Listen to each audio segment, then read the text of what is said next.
네, 안녕하세요. 아는 내과 TV의 내과 전문의 유두현입니다.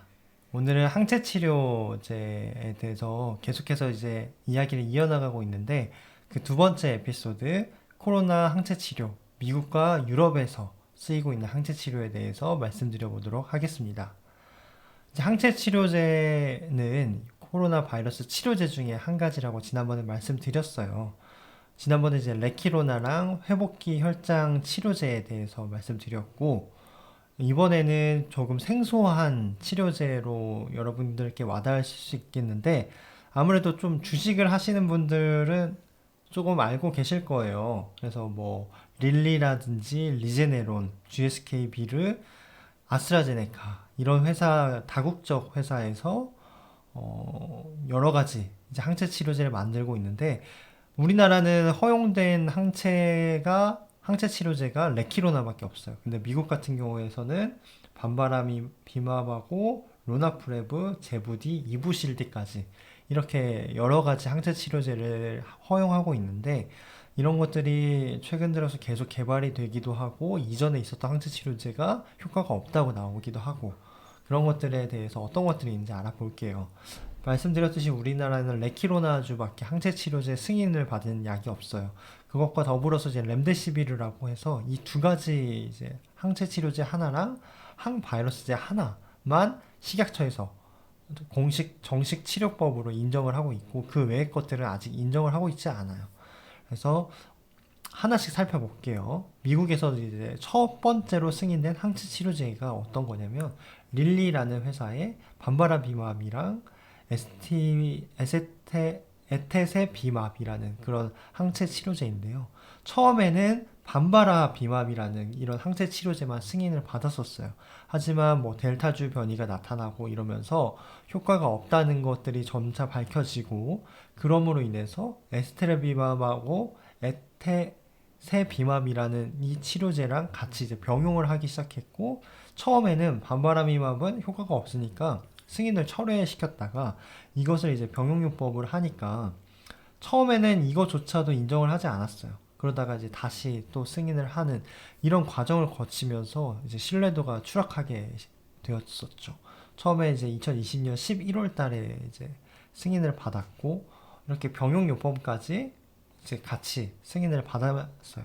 하지만 반바라비마비 변이 바이러스에 대해서 효과가 부족하다고 했고 병용은 계속 쓸 수 있다라고 돼 있는데 결국에는 이런 승인을 하나하나씩 철회를 하게 되면서 효과가 이제 많이 떨어진다고 그런 것들이 소문이 나기 시작하면서 항체 치료제에서 대해서 사람들이 의문을 갖기 시작했죠. 그러다가 보니까 이런 것들을 이제 병합요법으로 연구를 다시 재개하고 그러면서 뜻밖에도 수확을 얻게 돼요. 릴리라는 회사가. 어떤 수확이었냐면 코로나19에 노출되어 있던 밀접 접촉자예요. 아직은 확진자가 아닌데 코로나19에 노출이 됐어요. 그럼 그 환자가 이제 코로나19로 확진될 수도 있잖아요. 그리고 더 중증으로 갈 수도 있고 그런 환자에게서 반바라비마하고 에테세비맙을 같이 병용을 하는 방법이 이제 승인이 된 거예요. 그래서 처음에는 각광을 받다가 이 승인받고 이후에 뭐 승인과 철회가 번복되면서 이제 매출이 많이 꺾이고 있는 그런 실정입니다. 그래서 정리를 해보면 일단은 이 치료제가 일단 쓰기만 하면 경증이나 중등도 환자에서 입원이나 사망 위험을 87%까지 낮춘다고 되어 있고 아까도 말씀드렸듯이 코로나 밀접 접촉자에게서 아직 확진이 되지 않은 환자가 이 항체 치료제를 투여해보면 효과가 있다라는 거죠. 하지만 이제 FDA 승인과 철회를 반복하면서 신뢰도가 떨어졌고 변이주, 특히나 델타 오미크론에 대한 효과는 아직도 의문점을 많이 남기고 있습니다. 다음은 이제 로나프레브라는 약이에요. 로나프레브는 두 번째로 이제 미국에서 항체 치료제 승인을 받았는데 굉장히 많이 쓰이고 있고 이점이 되게 분명히 있거든요. 그게 뭐냐면 이제 정맥 주사도 가능하지만 피하 주사도 가능하다는 거예요. 그 말은 즉 주사를 단시간에 뭐 다른 병상이나 이런 거 없이 그냥 빨리 맞고 갈 수 있다는 거죠. 그래서 미국은 이제 항체치료센터라는 곳이 있어요. 우리나라에서 예방접종센터라고 하듯이 항체치료센터에 가가지고 그냥 주사만 맞고 오면 되는 거죠. 물론 이제 코로나 확진자들을 대상으로 하는 거예요. 그래서 여기 보면 처음으로 두 개 병용한 거거든요. 그래서 어떤 거냐? 카시리비마브이랑 임데비마이라는 굉장히 생소한 이런 단일 클론 항체들을 병합해서 이제 시작을 한 건데, 변이 바이러스에 대한 효능이 높은 것으로 이제 알려져 있습니다. 그래서 하나씩 역사를 살펴보면 이제 미국 트럼프 대통령이 처음으로 맞아서 굉장히 인기를 얻게 됐고 주목을 받게 됐었죠. 그리고 FDA로부터 미국과 유럽에 이제 승인을 얻었고, 매출이 다른 어떠한 항체 치료제들보다도 엄청난 매출을 현재 이루고 있습니다. 그래서 장점들을 살펴보면 트럼프 치료제를 통해서 주목을 받기 시작했고, 입원 또는 사망 위험을 코로나 확진자로부터 70%까지 감소시켰고, 정맥 피하 주사 모두 가능하다는 게 엄청난 장점이겠죠. 그리고 이것 역시도 밀접 접촉자 대상으로 코로나19가 걸리기 이전의 환자들조차도 투여해 볼 수 있다라고 되어 있고, 하지만 최근에 이제 오미크론 변이주에 대해서는 효과가 떨어진다는 그런 우려가 있습니다. 그 다음에 이제 제부디라는 약이에요. 제부디는 이제 그 성분이 소트로비마이라는 그런 약이거든요. GSK 비르 이 두 회사에서 만든 약이고, 이거는 앞에 이제 두 개의 항체 치료제가 변이주로부터 고생을 한 걸 봐서 그런지 애초에 스파이크 단백질이 있잖아요. 그러면 여기 이 제가 이렇게 너클 이 부분이 굉장히 변이가 잘 된다고 가정을 해볼게요. 그러면 여기를 피해서 이 엄지손가락은 변이가 안 되는 그런 부분을 찾은 거예요. 그래서 여기에 결합할 수 있는 이 스파이크 단백질 중에서 다른 항체 치료제들은 다 이 너클 부분에 붙었다면 이 엄지손가락에 붙는 항체를 만들어낸 거거든요. 그게 바로 제부디라는 거예요. 그래서 제부디는 2021년 5월 달에 이제 승인을 받은 따끈따끈한 그런 항체 치료제고요. 어떤 장점들이 있는지 좀 봤더니 변이 발생 가능성이 낮은 단일 클론 항체를 개발했다는 거. 그래서 위약 대비 사망률이 85%까지 감소했다고 합니다. 그래서 유럽에서도 최근 승인을 했고요. 그 다음에 오미크론 변이에도 효과가 있을 것이라고 기대를 하고 있습니다. 마지막으로 이제 이부실드라는 항체 치료제거든요. 이부실드라는 거는 티사제비맙이라는 약과 실가비맙이라는 그런 약을 함께 이제 복합제로 해서 만든 약이에요. 이것도 엄청난 장점이 있어요. 바로 근육 주사가 가능하다는 거고, 미국 FDA에서 이제 2021년 12월 8일 얼마 전이죠. 얼마 전에 이제 승인을 받았고, 여기서 또 되게 주목할 만한 실적은 코로나 노출 전에 예방 효과가 있다는 건데, 즉 백신이랑 똑같은 작용을 한다는 거죠. 백신처럼 코로나19에 노출되기 이전에 이 백신을 맞음으로써 코로나19 확진을 예방하자라는 것처럼 그걸 이제 프랩이라고 하거든요. 그래서 프리 익스포저 프로필락시스라고 하는데, 이런 것들을 할 수 있다는 이부실드는 엄청난 강점이 된 거죠. 왜냐면 백신이 또 100% 안전하지는 않잖아요. 아나필락시스 같이 이런 부작용이 있는 환자들도 있고, 백신에 대한 우려 때문에 뭐 혈전증이나 뭐 심근염이나 이런 것들 때문에 우려가 있거나, 백신의 금기증, 아니면 애초부터 이 백신을 맞아도 항체가 안 생기는 그런 면역 저하자분들이 계세요. 그런 환자들에게서 희망적인 소식이 될 수 있겠죠. 그래서 이걸 봤더니 코로나 발생 위험률이 이 백신의 효과랑 다른 비슷한 것처럼 77%에서 83%까지 감소시켰고, 현재 코로나 확진자 대상으로 실제로 중증 비율을 얼마나 낮출 수 있는지, 사망률을 얼마나 낮출 수 있는지 그런 연구가 진행되고 있다고 합니다. 그래서 오미크론 포함 모든 변이에 효과가 있을 것이라고 기대를 하고 있어서 추후 연구 결과를 좀 확인해 봐야 되겠습니다. 그래서 항체 치료제가 이렇게 많이 나오고 있는데, 하지만 항체 치료제가 현재 그렇게 매출이 시원찮아요. 지금 매출이 시원찮다는 거는 많이 쓰고 있지 않다는 거거든요. 왜 그런지 봤더니 이 항체 치료제는 아까 말씀드렸듯이 바이러스의 스파이크 단백질, 즉 바이러스가 우리 세포 내로 들어가기 위해서 핵심적으로 필요한 이 스파이크 단백질을 차단하려고 하는 물질이 항체 치료제인데, 이게 계속 바꾸는 거예요, 모양을.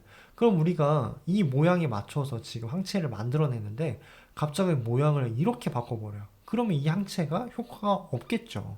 그래서 뭐 이쪽 잘 변이가 일어나지 않는 부분을 타겟으로 만들기도 하고, 여러 가지 조금 나름의 돌파구를 찾아보려고 하지만 항체 치료제는 한계가 있다고 많은 과학자분들이 얘기를 하고 있습니다. 또 문제가 이제 경구 치료제들이 지금 계속 속속들이 등장을 하고 있거든요. 경구 항바이러스 치료제들이. 그래서 항바이러스는 이 스파이크가 아무리 변해도 문제가 없어요. 왜냐면 바이러스가 세포 내로 일단 침입하는 거는 허용을 해요. 오케이, 바이러스 들어와도 돼. 하지만 들어와도 너 할 거 없게 만들어줄게. 너 증식할 수 없게 만들어줄게. 라는 그런 컨셉의 치료가 바로 항바이러스제라는 거죠. 그래서 항바이러스제가 만들어지면 항체 치료제의 어떤 설 자리가 과연 있을지에 대해서는 의문을 남기고 있습니다. 그래서 이런 우려 때문에 항체 치료제 주가, 주식을 좋아하시는 분들이라면 참고할 만 하겠네요. 주가가 많이 떨어지고 있다고 합니다. 그래서 정리를 해보면 우리나라에서는 이제 백신으로부터 예방을 하고 그 다음에 항경구, 항바이러스제에 대해서는 제가 다음 시간에 말씀드릴 거예요. 그 다음에 중화항체라는 게 있는데 이 단일 클론 항체를 통해서 총 5가지의 중화항체가 있다고 말씀드렸어요. 근데 중화항체는 어떤 환자들에서 투여를 하느냐라고 했을 때 일단은 코로나 확진자들 중에서 병이 심하지 않은 환자들을 대상으로 가급적 7일 이내에 투여를 해야 되겠고요. 그리고 그런 환자분들 중에서 굉장히 중증으로 넘어갈 우려가 있는 환자들에게 한해서 투여를 하라고 말씀드렸어요. 그래서 어떤 환자들이 그렇게 중증으로 넘어갈 것이라고 예상이 되느냐 봤더니 50세 이상이거나 아니면 면역 저하자이거나 심장이 안 좋거나 폐가 안 좋거나 콩팥이 안 좋거나 이런 환자분들, 당뇨가 있다거나 비만이 있다거나 이런 기저질환이 있는 환자분들을 대상으로 해서 항체 치료제를 허용할 것을 이제 미국 같은 나라에서 허용하고 있고 여러 가지 항체 치료제를 허용하고 있고 우리나라는 레키로나만 현재 승인해서 투여하고 있다라고 알고 계시면 되겠습니다. 그래서 우리나라에서는 레키로나주가 현재 개발되고 있는데 오미크론에 대해서는 아직 효과가 있을지 없을지에 대해서는 조금 지켜봐야 될 것 같고 그래서 현재 칵테일 요법으로 흡입기가 가능한 치료제를 개발하고 있다고 합니다.